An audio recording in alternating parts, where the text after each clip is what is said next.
oras gihatod kaninyo sa EXL Magkabuhay. Buhay at makulay ang buhay sa EXL Magkabuhay. Oras, hatod ka nato sa Camel Soy Sauce. The original Koi Herbal Capsule. Ako si Rosaldita Harantilla, din nagpuyo sa Barangay Tinago, 61 years old. Naakuy ka ng goiter, niya ka ng analgi ang doktor na operahan niya, wala man tay kwarta. Painom ko sa kung bana aning koy, sa katulos o sa kaadlaw. Mura to, ang akong giinom, hantod na, nawala na dyan nakapadayon ang goiter sa akong liog. Wala na bukol man. Wala na. Wala na dyan, wala na ko'y pamati. Daghan kaing salamat sa koy nga, salamat. The original Koi Herbal Capsule. That portion was brought to you by Nissan. Gimaneho og pila ka dekada, magmaneho og pipila pa. Ang mahugaw nga colon na makadaot sa lawas. Dakong mahinabo nga mahilo ka og sa kadangatan mag-develop ini sa colon cancer kung ato pasagdan ang large intestine. Ang hugaw nga colon ang pinakauna nga silent killer. Ang kamatayon magsugod sa colon. Mag-inom sang Super Fiber, the fast-acting colon cleansing product approved by the FDA Philippines. Ug para sa mas maayo nga resulta ubanon sa pag-inom ang Life Extension Vitamin D3 kag Super Fiber. Para sa himsog kag maayong digestion, mag-inom kada adlaw sang Super Fiber. Mapalit sa mga butika. Gusto ba nimo mo kape pero ga-worry ka kay basig dili ka katog? Don't worry. Available na ni sa mga butika ang Vita D Plus Coffee Mix nga na ay vitamin D3 nga makatabang improve sa imuhang pagtug. Ang Vita D Plus Coffee Mix na may reishi mushroom ug mangosteen fruit extract. Vita D Plus Coffee Mix, may kape na ka, may vitamin D3 pa ka. That portion was brought to you by Ace Hardware. Shop your gifts and more at your home solution store, Ace Hardware. Salamat sa Biotrop Herbal Capsules kay nawa ang sakit-sakit sa akong lutahan. Salamat sa Biotrop Herbal Capsules kay miubos akong blood pressure. Salamat sa Biotrop Herbal Capsules kay mikunhod na ang akong blood sugar. Salamat sa Biotrop Herbal Capsules kay nagkahiyos na nga akong goiter. Biotrop Herbal Capsules. Garantisadong epektibo para sa mga nagkalain-laing balatian. Mapalit ang Biotrop Herbal Capsules sa tanang mga botika sa inyong dapit. Biotrop Herbal Capsules, the Wonder Food Supplement. Salamat sa Biotrop Herbal Capsules kay nawa ang sakit-sakit sa akong lutahan. Salamat sa Biotrop Herbal Capsules kay miubos akong blood pressure. Salamat sa Biotrop Herbal Capsules kay mikunhod na ang akong blood sugar. Salamat sa Biotrop Herbal Capsules kay nagkahiyos na nga akong goiter. Biotrop Herbal Capsules. Garantisadong epektibo para sa mga nagkalain-laing balatian. Mapalit ang Biotrop Herbal Capsules sa tanang mga botika sa inyong dapit. Biotrop Herbal Capsules, the Wonder Food Supplement. Kining nga oras, hatod ka nato sa Biotrop Herbal Capsules. The Wonder Food Supplement. This newscast is brought to you by Solmux Advance. Magaling maglinis ng lungs, mabilis magpagaling ng ubo. Si Gemma Libahan, diabetic ug nag-insulina. Apan, miubos ang iyang asukar sa dugo tungod sa iyang pag-inom sa Sed Panyawan Coffee Mix. As in, dako yung tabang Sid Panyawan coffee sa karon kay sige na ko padayon og inom, nagababa na gyud siya, nibaba siya og 145 karon gani 143 na lang siya. Gemma Libahan, taga Jensan. Mag-16 ako karong June. Sed Panyawan Coffee Mix produkto gikan sa Sed Marketing Incorporated.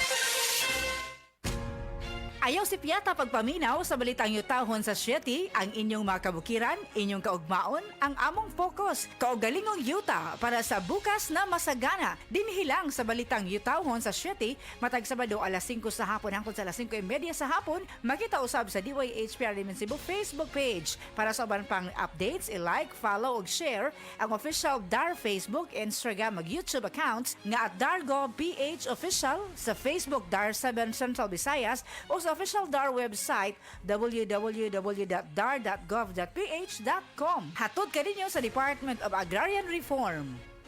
Express love naturally gamit ang honeymoon tea. Aduna kini natural nga herbal nga makatabang aron mapagawas ug mapadayag nimo ang imong gugmas sa natural nga paagi. Bukaw ni ini ang kainit sa imong pagbati ug sa matag gabi na ay honeymoon permi. Ang honeymoon herbal tea mapalit sa mga suking butika sa kantidad nga 90 pesos per sachet SRP. Makita kini sa Mercury Drugstore, Watson's, South Star, DGP, Generica ug uban pang butika. Sa mga workaholic, epektibo ang atong Paragis Bila-Bila Herbal Coffee. Sama na lang ni Roland De La Cruz, nga taga Mati, Davao. Roland De La Cruz, sa Purok Isla, Barangay Central. Porok President.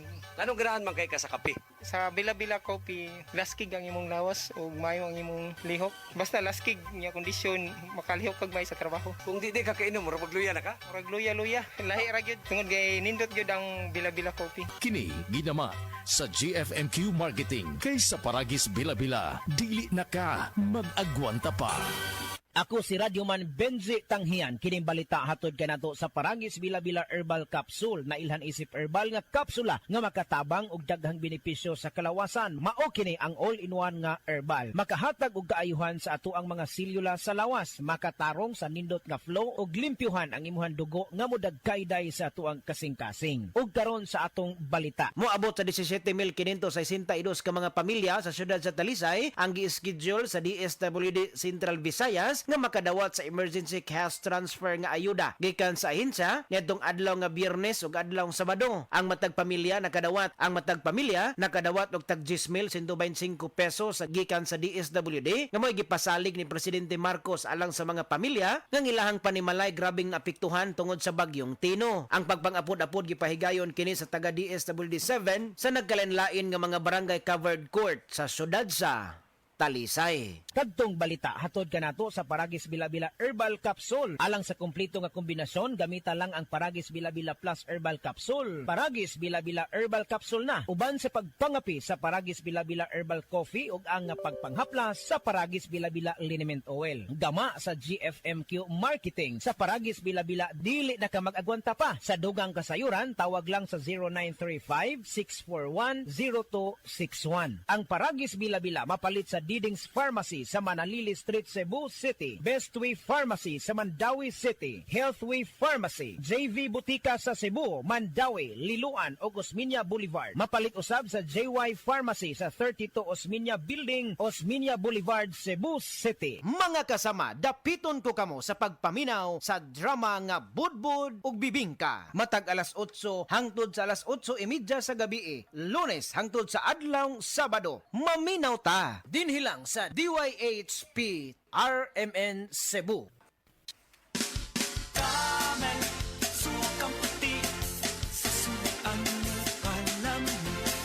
Camel, sukang puti, maunag yun imong mapili. Camel, sukang puti, sasuan panami. Camel, sukang puti, anita na.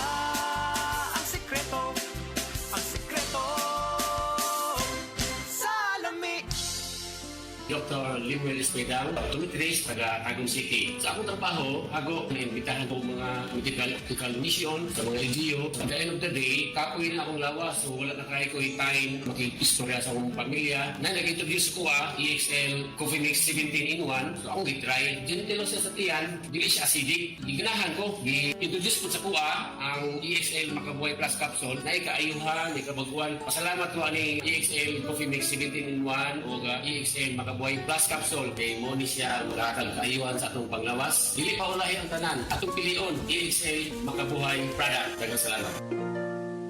May buhay sa makabuhay. Mga higala, may adlaw ka natong tanan. Kini si Kuya Gulyat ninyong adunay na ilhan nga lamian kaayong tabliya. Ang Don Pepe Tabliya. Sa kaumutong kalami, walay mudili. Sa Don Pepe nga tabliya, kini mao'y paborito. Mag Don Pepe. Don Pepe Tabliya, charap ni bay. Kung makatilaw ka, magpangita ka. Pagbasa sa 10 kabanata ng Aklat ni Juan, ang talinhaga tungkol sa pastol, talata 1-42. Pakatandaan ninyo, ang pumapasok sa kulungan ng mga tupa nang hindi sa pinto nagdaraan kundi umaakyat sa di dapat pagdaanan ay magnanakaw at tulisan. Ang tunay na pastol ay sa pintuan nagdaraan. Pinapapasok siya ng gwardya at pinapakinggan ng mga tupa ang kanyang tinig. Tinatawag niya ang kanyang mga tupa sa kanilang pangalan at inilalabas sa kulungan. Kapag nailabas na, siya ay nangunguna sa kanila at sumusunod naman ang mga ito sapagkat kilala nila ang kanyang tinig. Hindi siya sumusunod sa iba kundi patakbong lumalayo sapagkat hindi nila kilala ang tinig ng iba. Sinabi ni Jesus, ang talinhagang ito, ngunit hindi nila nauunawaan ang ibig niyang sabihin. Kaya't muling sinabi ni Jesus, pakatandaan nyo, ako nga ang pintuang dinaraanan ng mga tupa. Ang mga nauna sa akin ay mga magnanakaw at mga tulisan, ngunit hindi sila pinapakinggan ng mga tupa. Ako ang pintuan. Ang sinumang pumapasok sa pamamagitan ko ay maliligtas. Papasok siya't lalabas at makakatagpo ng pastulan. Dumarating ang magnanakaw para lamang magnakaw, pumatay at manira. Naparito ako upang ang mga tupa ay magkaroon ng buhay, ng isang buhay na masagana at ganap. Ako ang mabuting pastol. Iniaalay ng mabuting pastol ang kanyang buhay para sa mga tupa.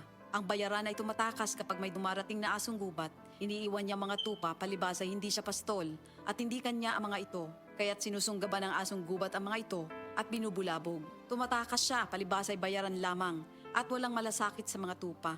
Ako nga ang mabuting pastol, kung paanong kilala ako ng Ama at siya kilala ko, gayon din naman, kilala ko ang aking mga tupa at ako'y kilala nila. At iniaalay ko ang aking buhay para sa aking mga tupa. Mayroon akong iba pang mga tupa na wala pa sa kulungang ito. Kinakailangan sila'y ipasok ko rin at papakinggan naman nila ang aking tinig. Sa gayon magiging isa na lamang ang kawan at isa ang pastol.